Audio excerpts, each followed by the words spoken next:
Boa noite, gente. Antes de tudo, tá sendo audível? Não tá aparecendo, tá ligado? Queria agradecer muito o convite da Inês. Eu e Inês nos encontramos muitas vezes em recantos deliciosos, né? Na casa de amigos em Macacos. Temos um grupo imaginário de estudos do Xing, que nunca se encontra, mas ele progride firmemente. Temos também um projeto de fazer roupas, mulagem, coisas assim que a gente bola quando a gente está assim sentado num domingo. E tudo isso acho que é projeto literário de alguma maneira, né? Então, quando a Inês me convidou, ela me disse que eu nunca vi nenhum projeto desses, infelizmente, né? A vida da gente é tão corrida que eu acho que eu nunca assisti nenhum desses projetos que vocês vêm fazendo aqui da Casa da Palavra. Mas a Inês me falou que não está encerrando hoje, né? Tem mais um, né? Ou dois? Tem mais um. E que já tinha vindo aqui cineastas, né? Dramaturgos, gente falando inclusive de Manuel de Barros, não é? E que cada um deles estava propondo, de alguma maneira, a inserção de uma outra arte em relação à literatura, né? E que eu poderia, então, falar dessa articulação da literatura com os outros campos do saber, ou com as outras artes, enfim. Aí, foi uma coisa assim bem rápida, né? Que nós conversamos rapidamente, eu estava viajando no final de semana, ela me pediu um título e me pediu uma ementa, assim, um resumo, e eu mandei para ela Literatura Fulgor do Real, né? Na verdade, eu estava usando, tem gente aqui, muitas pessoas aqui até, que estão fazendo comigo o curso que eu estou dando esse semestre, na pós-graduação, que é um curso sobre Roland Barthes. Eu estava usando eu usei uma expressão do Roland Barthes na aula, que é a aula inaugural que ele dá no Colégio de França, em 1977, em que ele define a literatura, assim, de uma maneira bem precisa, como a literatura é o fulgor do real.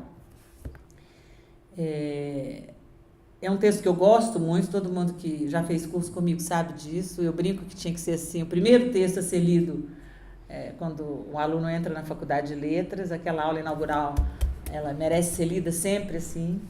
E esse semestre a gente está vendo Roland Barthes, eu ainda não levei esse texto, justamente porque eu pressuponho que todo mundo já tenha lido, assim, mas em algum momento vou levar, e um deles é esse momento aqui também, né, hoje. Queria agradecer a presença de vocês todos, inclusive dos alunos que já prosseguem nesse curso do Roland Barthes, né, que estão aqui, e especialmente a honra de ter a Ieda, que é uma poeta que eu super admiro, não só porque ela é da academia, mas porque é uma poeta importante. Ela estava brincando agora, falando sério comigo. Eu também fui muito amiga do Manuel de Barros. Mas eu vou colocar na mesa 100 cartas dele. Ela falou, não tenho tantas, mas tenho muitas. Agora eu tenho andado. Toda vez que eu vou falar de Manuel de Barros e de Maria Gabriela Lençol, eu trago as cartas de um e de outro. Isso é um pouco um projeto assim meio de marketing comigo mesma, porque eu quero publicar essas cartas. E você sabe, né, Ieda, que para publicar as cartas, a quem pertence uma carta? A gente tem que pedir autorização, né? A gente tem que pedir autorização. Não tem o telefone dela. Tá super doente. Tá super doente nesse momento, né? Então, e também não é ela que tá. Mas tem a filha. Pois é. Então, é por causa disso mesmo que eu trago as cartas e mostro, porque aí todo mundo fala assim, por que não publica? Eu falo, até agora eu não pude publicar, então vou mostrando e vou fazendo um pouco essa campanha. Publique as cartas, publique as cartas, publique as cartas. Na verdade, eu fui entrevistada pelo Jornal do Brasil, pelo Globo, há 2 anos, e a jornalista, até foi uma entrevista muito boa, me falou que havia um projeto da Marta, a filha, né, de publicar as cartas para Manuel de Barros. Mas essas cartas eu não queria publicar junto com outras, porque elas têm uma história. Não é carta, assim, de intelectual, é outra coisa, né? Então, durante 14 anos, eu fui amiga do Manuel de Barros sem encontrá-lo. Achei nem que nunca ia encontrar, só com carta. Então, tem toda uma história, originais, primeiras edições de livro deles, dátilos escritos, entendeu? E tudo isso eu acho que devia fazer parte de um volume só. Então, não é porque eu não quero estar junto com outros escritores, mas porque eu acho que tem um sentido, assim, né? Essas cartas, assim, para nós, né? Então, é por isso que eu...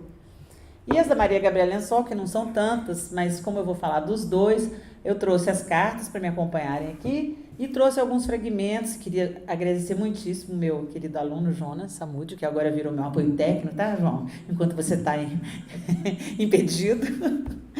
O Jonas tem me acompanhado nessa tarefa assim, de colocar, dado curso comigo também, mas muitas vezes essa tarefa verbo-voco-visual, que é difícil para mim, ele tem me ajudado muito.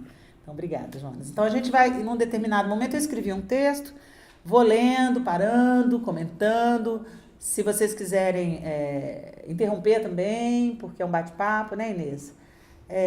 Ou então a gente conversa no final, e num determinado momento do texto eu vou mostrar dois fragmentos, tanto do filme, dois fragmentos antes e dois depois. Tanto do filme da Lençol, que é um filme, eu fiz documentário com os dois.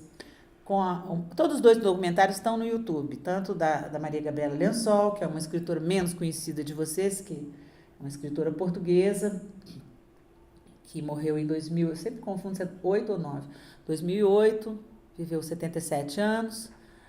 E o Manuel, vou mostrar um pouco mais, até porque esse ano, essa talvez seja, sei lá, a quinta ou sexta vez que eu vou falar do Manuel de Barros, porque esse ano ele completaria 100 anos, embora tenha morrido outro dia, né? Felizmente, só morreu com 97 anos, quase fazendo 98.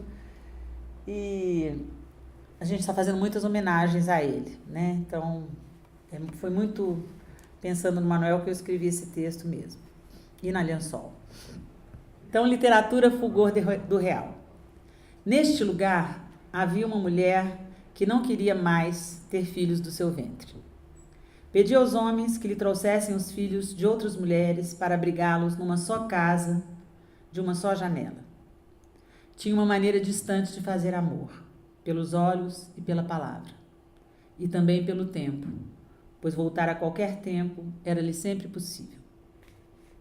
Cito de cor, de coração, par cœur, as palavras de Maria Gabriela Lençol na abertura do Livro das Comunidades. Cito de cor, como se as copiasse, pois copiar para Lençol era uma maneira especial de ler. Porque ao copiar, há sempre o tremeluzir. E no tremeluzir, adulteramos alguma coisa, inserindo ali o que o nosso sexo de ler está lendo. Essa expressão sexo de ler é uma expressão da Lençol, muito específica e muito importante, que eu espero que vá ficando um pouco mais clara enquanto eu vou apresentando aqui o texto. Aqui, por exemplo, o meu sexo de ler introduziu, dentre outras mudanças, a palavra mais, a mais. Trata-se de uma mulher que não queria mais ter filhos de seu ventre. E, no entanto, ela continuava a querer os livros. Pois a imagem que se abre como uma cena de sexo explícito, a mulher recebia os homens, um a um, dizendo-lhes: não és tu que me importa, é o próximo. E eles ficavam felizes, porque sabiam que no momento anterior haviam sido o próximo. Essa cena, que é a primeira cena do Livro das Comunidades, abre-se também como uma cena de leitura. Enquanto a mulher recebe esses homens, dizendo isso, não és tu que me importa, é o próximo, parece que todos ali estão lendo a subida do Monte Carmelo de São João da Cruz. Não é tão simples admitirmos que a leitura tem a ver com o corpo, com o sexo, tanto quanto a escrita. Sabemos hoje o quanto a escrita é parte do corpo. E expressões como um corpo a escrever, da própria Maria Gabriela Lençol, o atestam. Mas quando pensamos que a leitura também tem a ver com o corpo, essa operação não é tão simples. Vou convidá-los, então, a entrar nesta cena, a cena de leitura, em que o sexo e a leitura estão juntos, com esta feliz expressão de Maria Gabriela Lençol, sexo de ler. Aqui, nessa cena, o que se ouve e o que se vê dos corpos é tão somente a letra. A letra, ou tão somente a carta. Porque, como observou Kafka em seu diário, há algo de obsceno no próprio desenho das letras. Por isso, coloco-as aqui, a meu lado, as cartas que durante 20 anos recebi de Maria Gabriela Lençol. E aquelas que durante 30 anos, um pouco mais, 34 anos, recebi do poeta Manuel de Barros.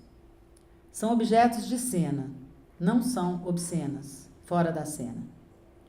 Não vou lê-las assim, leio-as com meu sexo de ler. E começo com Maria Gabriela Lençol. Falta-me uma flor branca para compor, com rigor, um ramo lilás. Estas são as cores de hoje.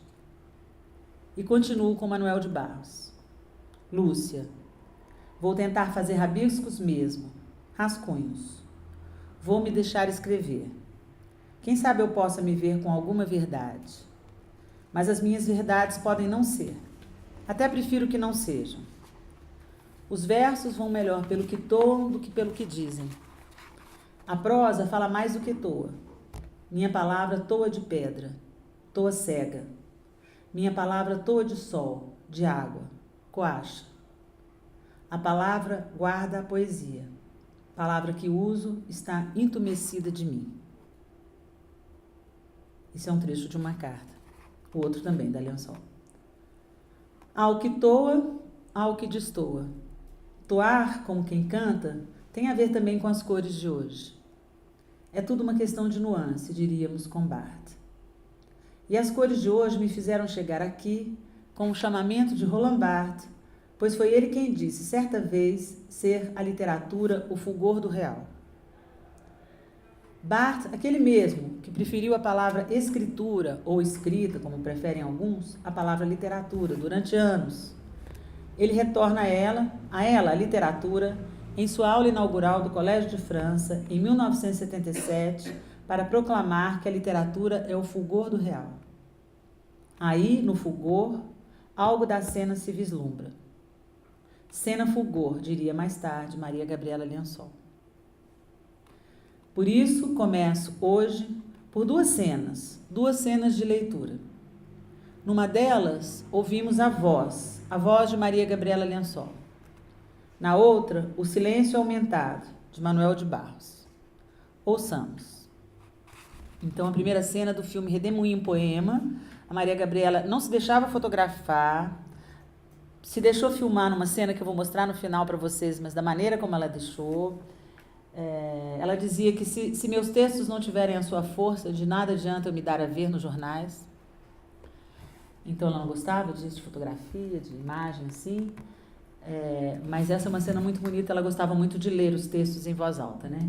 Então eu acho que é uma cena muito bonita. Nesse lugar havia uma mulher que não queria ter filhos de seu ventre. Pediu aos homens que lhe trouxessem os filhos de suas mulheres para educá-los numa grande casa de um só quarto e de uma só janela. Usava um chairo preto junto de seu rosto. Tinha uma maneira distante de fazer amor, pelos olhos e pela palavra.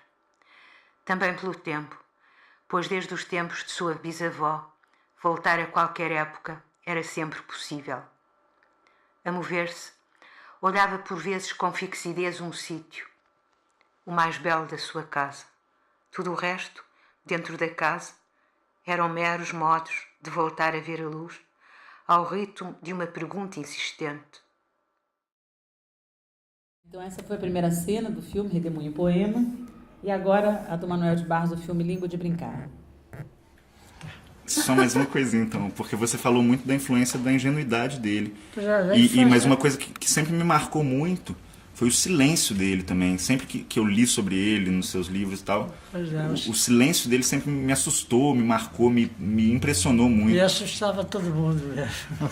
Era um silêncio espesso, sabe, que muito grande.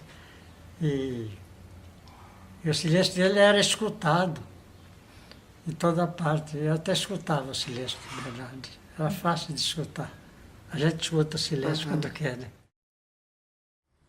Aqui o Manuel de Barros está fazendo referência a uma das figuras mais assim frequentes do texto dele, da poesia dele, que era o Raimundo, o Bernardo. O que eu falei, Raimundo? O Bernardo reaparece muito na poesia dele, e o Bernardo, de fato, foi um amigo do Manuel de Barros. Eu mesma, quando fui, eu fiquei durante 14 anos, eu me correspondi com o Manuel, e depois de 14 anos é que eu fui à casa dele, fiquei lá em Campo Grande, e ele me levou uma tarde para conhecer o Bernardo. O Bernardo não falava, né? Aquele da poesia que os pássaros vinham no ombro dele, né? Como diz o Manuel, ele era sujo, né? Então o pássaro devia ter que querer encontrar alguma coisa ali para comer. E a gente passou uma tarde na varanda da casa do Bernardo, rindo, olhando o céu. E o Manuel de vez em quando falava assim, ei, Bernardo, e sem falar nada, assim, umas 3 horas. Era mais ou menos essa a força que o Bernardo tinha, né, para o Manuel, desse silêncio aumentado. Bom, é Maurice Blanchot, escritor e teórico, quem localiza em seu belíssimo texto intitulado A Morte do Último Escritor, uma outra cena, a cena do desaparecimento do último escritor da face da Terra. Assim ele a desenha. Meditemos no último escritor com quem desapareceria, sem conhecimento de ninguém, o pequeno mistério da escrita. Para dar um pouco mais de fantástico à situação, imaginemos que esse Rimbaud, ainda mais mítico que o verdadeiro, decide calar em si essa palavra que morre com ele. Finalmente, suponhamos que no mundo e no círculo das civilizações se sentiria de algum modo esse fim sem apelo. Que resultaria daí? Aparentemente, um grande silêncio. É o que se diz delicadamente quando morre um escritor. Uma voz que se calou, um pensamento que se extinguiu. Que silêncio, então, se ninguém mais falasse dessa suprema pompa que é a palavra das obras acompanhada do rumor de sua fama. Meditemos nisso. Tais épocas existiram e existirão. Tais ficções são realizadas em certas alturas na vida de todos nós. Para surpresa do senso comum, no dia em que essa luz se apagar, não será pelo silêncio, mas pelo recuo do silêncio, por um rasgão na espessura silenciosa e, através desse rasgão, pela aproximação de um novo ruído que se anunciará a era sem palavra. Esse texto do Blanchot é muito bonito porque ele questiona essa ideia de que na hora que o escritor morre, que silêncio? Não, o que acontece é que aquele silêncio que o escritor fazia deixou-se de ouvir. Houve um rasgão naquela espessura silenciosa, o que a gente vai ouvir é um certo ruído do mundo, né? E não mais esse silêncio. Eu sempre me lembro, quando eu leio esse texto do Blanchot, não sei se vocês têm gato ou já tiveram gato. Esse animal super silencioso, né? Mas é uma presença, assim. Uma vez eu tinha acabado de ganhar uma gatinha e ela pulou a janela. E eu percebi que ela não estava mais lá pela ausência do silêncio que ela fazia. É muito estranho dizer isso, mas assim, tinha uma espessura de silêncio que ficava na casa e que desapareceu naquele momento. A casa ficou barulhenta, ficou inquieta, assim. E, infelizmente, eu achei, ela tinha pulado e se escondido 3 andares. Os gatos têm 7 vidas, nessa aí ela perdeu uma, mas 3 andares, ficado escondida dentro da garagem. E eu saía era uma sensação muito estranha, porque não sei como eu percebi que ela não estava lá, porque eu nem percebo que ela está em casa, porque ela se esconde, ela não aparece, ela é silenciosa. E eu acho que o Blanchot está falando disso, né? Quando um escritor morre, quando aquela voz se cala, o que acontece é que aquele silêncio que ele fazia no seio de uma cultura tão barulhenta para de ser feito, assim. Quer dizer, você tem que voltar aos livros dele sempre, né? Mas quando a gente está acostumado a ter um livro por ano, né? Como era o caso de Manuel de Barros ou Maria Gabriela Lençol, aquilo ali para de ser produzido. A era sem palavra, para Blanchot, será, portanto, a era sem a palavra literária. A era marcada por um recuo do silêncio, por um rasgão na espessura silenciosa. Pois é a palavra literária aquela capaz de ouvir o silêncio e de, ouvindo, ser capaz de fazer silêncio por meio do silêncio, como escreve Lençol. Mas não só. Sigamos adiante e imaginemos com Barthes que, se não sei por que excesso de socialismo ou de barbárie, todas as nossas disciplinas devessem ser expulsas do ensino, exceto uma. É a disciplina literária que devia ser salva, pois todas as ciências estão presentes no monumento literário. É claro que nessa época a gente falava em ciência da literatura, né? Então o Barthes está chamando a literatura de ciência. É nesse sentido que se pode dizer que a literatura, quaisquer que sejam as escolas em nome das quais ela se declara, é absolutamente, categoricamente realista. Ela é a realidade, isto é, o fulgor do real. Entretanto, e nisso verdadeiramente enciclopédica, a literatura faz girar os saberes. Não fixa, não fetichiza nenhum deles. Ela lhes dá um lugar indireto, e esse indireto é precioso. Então, o decreto do Barthes, bem diferente dos decretos que a gente vem, né, assistindo nesse país ultimamente, era o seguinte: se vier algum ditador quiser acabar com todas as áreas, todas as disciplinas, a única que devia sobrar, essa não pode faltar, é a literatura. Você me pediu para falar da literatura e as outras artes, eu estou falando da literatura, assim, né? Então, trata-se de pensar com Barthes não apenas no desaparecimento do último escritor, mas no desaparecimento da própria literatura. Aquela que sabemos sempre caminha em direção ao seu desaparecimento. Se ela desaparecesse de fato, diz Barthes, o que desapareceria com ela seria justamente esse giro dos saberes, aquilo que Barthes chamará de reflexividade infinita. O saber que reflete infinitamente sobre o saber. Por outro lado, como o próprio Barthes o atesta, o saber que ela mobiliza nunca é inteiro nem derradeiro. A literatura não diz que sabe alguma coisa, mas que sabe de alguma coisa. Ou melhor, que ela sabe algo das coisas, que sabe muito sobre os homens. Talvez tenha sido esse saber da literatura sobre os homens que tenha levado Freud a sugerir que aquilo que a psicanálise não alcança deveria ser perguntado aos poetas. E seria certamente na trilha de Freud que Lacan, anos depois, sugeriria que a literatura sabe algo sobre o real, sobre o que justamente escapa ao simbólico, sobre o impossível de dizer. A essa espécie de saber, que nunca é inteiro nem derradeiro, Barthes denominou de fulgor do real. Ora, o que é um fulgor? Fui ao dicionário. Luz que vem de um corpo qualquer. Brilho transmitido por esse corpo. Cintilação, clarão, luz, luminância, resplendor, dizem os dicionários.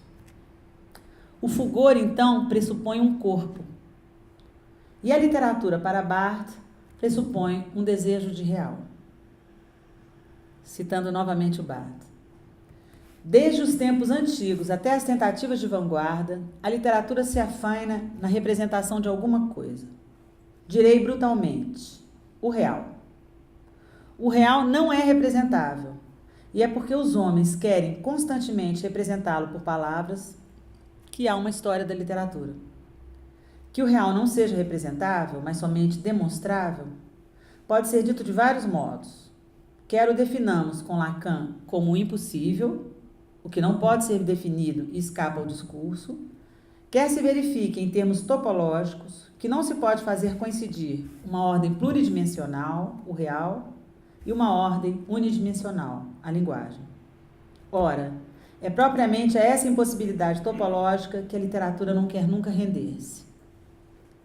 Eu dizia há pouco, a respeito do saber, que a literatura é categoricamente realista, na medida em que ela tem sempre o real por objeto de desejo.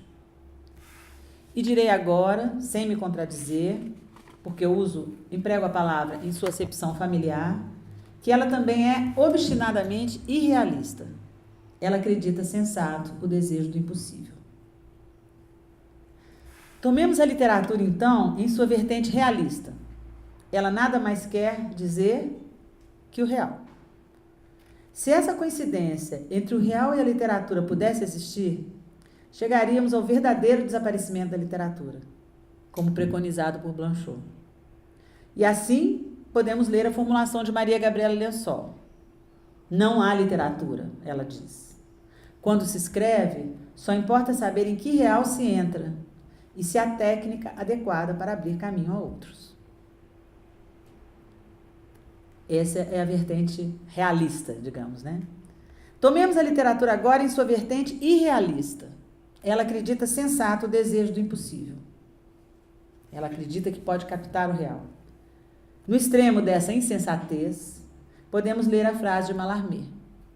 Sim, que a literatura existe, e se quiserem, sozinha, à exceção de tudo.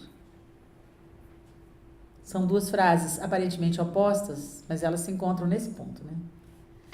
Eis-nos diante da literatura ao mesmo tempo realista e irrealista, para além do princípio da não contradição, em sua reflexividade infinita, a fazer girar os saberes, sem fixá-los, sem fetichizá-los.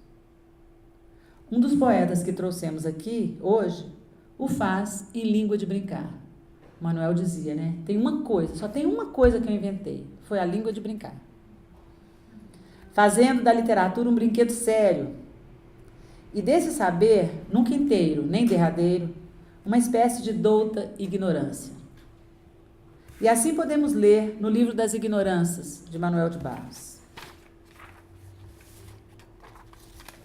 De primeiro, as coisas só davam aspecto, não davam ideias. A língua era incorporante. Mulheres não tinham caminho de criança sair, era só concha. Depois é que fizeram o vaso da mulher, com uma abertura de 5 centímetros, mais ou menos, e conforme o uso, aumentava. Ao vaso da mulher passou-se mais tarde a chamar com lítera elegância de urna consolata.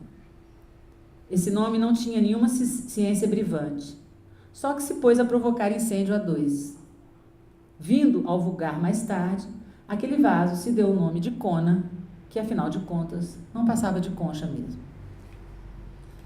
Ele faz um asteriscozinho assim, um pé de página, era só concha. Está nas lendas em Engatu e português, na revista do Instituto Histórico Geográfico Brasileiro, volume 154. Outra, esse foi o Manuel, né? Outra que trouxemos aqui hoje, o faz proclamando que seu texto se constrói não por encadeamentos de enredo, mas seguindo a linha que desenha cenas fulgor. Esta que o afirma é também aquela que um dia escreveu. Peço-vos que atenteis neste ponto de partida. Nós estamos sempre a contar coisas uns aos outros. A maior parte das vezes são histórias de furor e de sangue, sabe-se, mas não sempre. Às vezes, acontece-nos, como acontece aos amantes nus que falam de coisas anódinas, pequenas confidências em troca, enquanto se acariciam e se contemplam. Nesse instante, os corpos brilham, porque, nesse trânsito, a palavra existe, mas sem importância útil, e os corpos, sem que o saibamos, a absorvem e fulgem. Ambos, Manuel de Barros e Maria Gabriela Lençol, cada um à sua maneira, teimam em afirmar o irredutível da literatura, o que nela resiste e sobrevive aos discursos tipificados que a cercam, as filosofias, as ciências, as psicologias. Agir como se ela fosse incomparável e imortal. E assim reafirmam, em ato de escrita, que a literatura é o fulgor do real. Fulgor, luz que vem de um corpo qualquer. Fulgor do real, luz que vem de um corpo a escrever. Só os que passam por lá sabem o que isso é, e que isso justamente a ninguém interessa. Só a literatura o testemunha.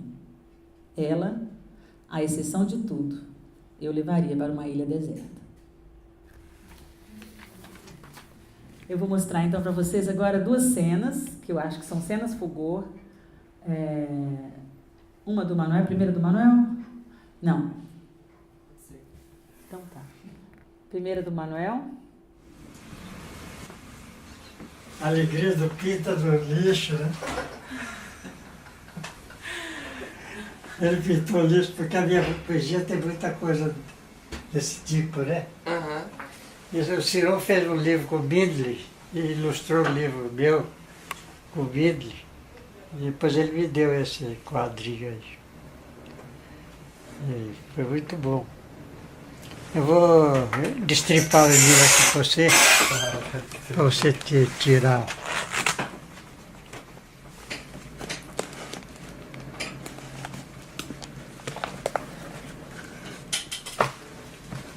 Vou botando assim.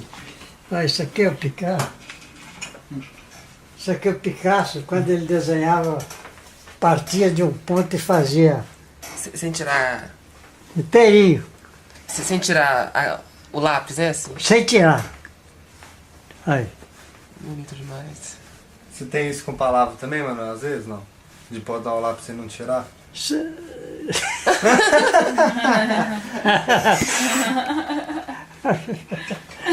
Tem outra coisa aqui do Picasso, quer ver?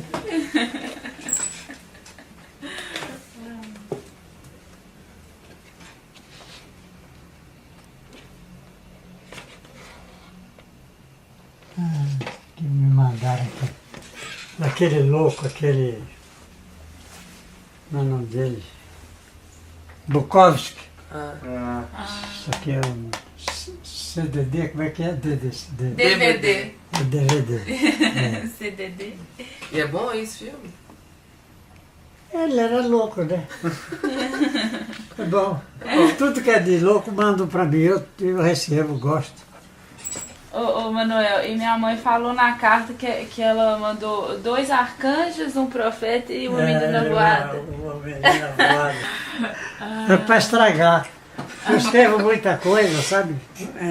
Muita coisa mesmo que é besteira, porque meu sistema é catar depois que eu escrevo. Digamos, escrevo 200 versos, 300 versos. Aí eu vou... O que eu posso considerar poesia ou posso considerar realmente um verso literário, né? Então eu faço muita coisa que assim, quando eu publico um livro, digamos esse último livro agora que eu publiquei, quando eu publico o livro, eu fico vazio, oco, durante uns 5 meses. Então acho que por dentro de mim deve estar acontecendo alguma coisa. Daqui mais uns 5 meses eu começo a escrever, sabe? Porque nesse período que eu estou oco agora, eu fico pesquisando palavras, olhando, sabe? Depois que o vazio desapareceu, aí eu começo a escrever. Escrevo muita coisa, porque aqui é um estado, é um novo estado de espírito, um novo estado, uma nova vivência que eu estou tendo. A minha imaginação vai procurando outras coisas, aí eu começo a escrever. Escrevo muito, assim, 200 versos, 300 versos e tal, para fazer 30. Às vezes uma frase é um livro? Às vezes pode ser, né? Aquele italiano que... Esqueci o nome desse italiano, eu sempre eu falo dessa conversa. Ele era poeta. Ele era escritor e tal, quis ser poeta. E aí escreveu um livro e tal. Aí ele quis transformar o livro em poema, né? Aí começou a riscar, e o livro virou só uma palavra. Antes de mostrar outra cena, porque essa é engraçada. Essa história, né, que os meninos... João está aqui, João participou desse filme, é isso que está falando aí. Todo mundo acreditou nessa história, inclusive eu, né? Um poeta italiano, um escritor italiano que foi cortando, o livro dele virou uma palavra só, esqueci o nome dele. Depois que os meninos saíram, ele ficou assim, adorei, enganei eles todos. Ele inventou essa história, que é maravilhosa, porque o filme começa com uma frase do Drummond, um verso do Drummond que ele usa, que escrever é cortar, né? Então ele usou essa história, essa alegoria aí, que é muito boa, né?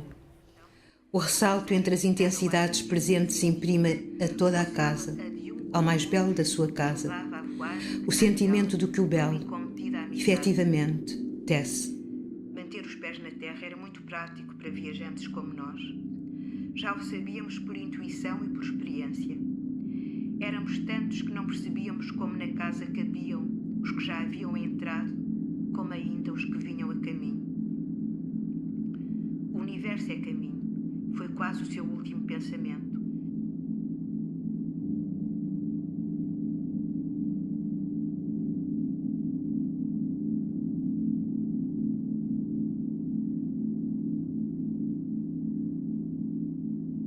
Mais tarde, chegamos à casa de Gabriela. Só Melissa, a gata, estava lá para nos receber. Sobre a mesa, havia uma carta onde ela nos pedia que filmássemos os pombos na praça da biblioteca de Sintra, os navios saindo do Cabo da Roca rumo ao nada e todos os gatos que encontrássemos na Bélgica. Junto da carta, uma fita com as últimas imagens dela, feitas numa manhã de verão durante a revisão de seu último livro, Os Cantores de Leitura.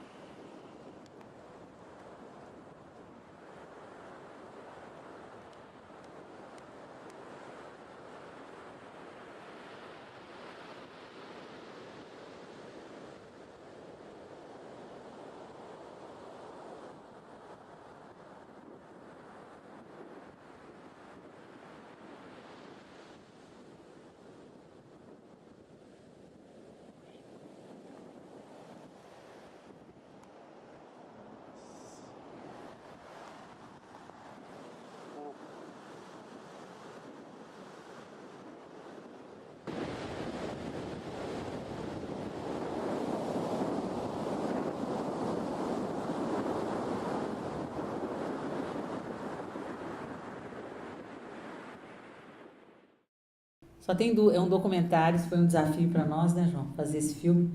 Um documentário com a Maria Gabriela Lençol, vários textos dela, fazendo os percursos dela todo na Bélgica. Ela morou durante 20 anos na Bélgica, escreveu grande parte da obra dela lá.